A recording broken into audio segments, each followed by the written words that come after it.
If we turn to the brain, which is a formidable challenge as far as purinoreceptors go, I have to say that for the first 30 years or so, people recognized that there were adenosine receptors, which were prejunctional modulators of the release of excitatory transmitter, and they thought that was probably the main role of purinoreceptors in the brain. It was only much later, starting in '92, when synaptic purinergic transmission was first proposed in a Nature paper, and since then, there's been a huge literature showing P2X and P2Y receptors all over the brain. And it's very interesting that at one level, we therefore know it's involved in neurotransmission and neuromodulation and some trophic events. But the real question is, what are they doing behaviorally?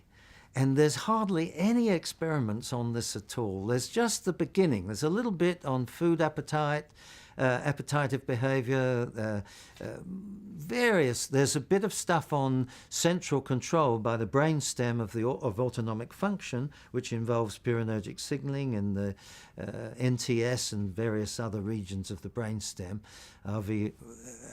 RVLM, and so on. But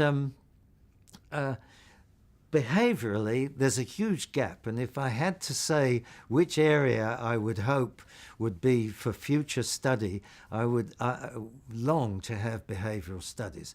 One of the reasons that this is being held up is because most of these, even selective antagonists we have, don't work in vivo. So, and some of them don't go through the blood-brain barrier.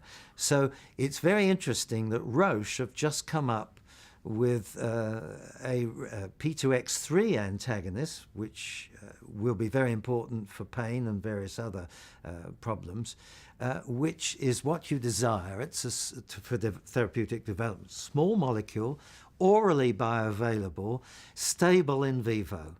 So this is it's in clinical trials, and this might be one of the first really important agents that can be used to study behavioral questions.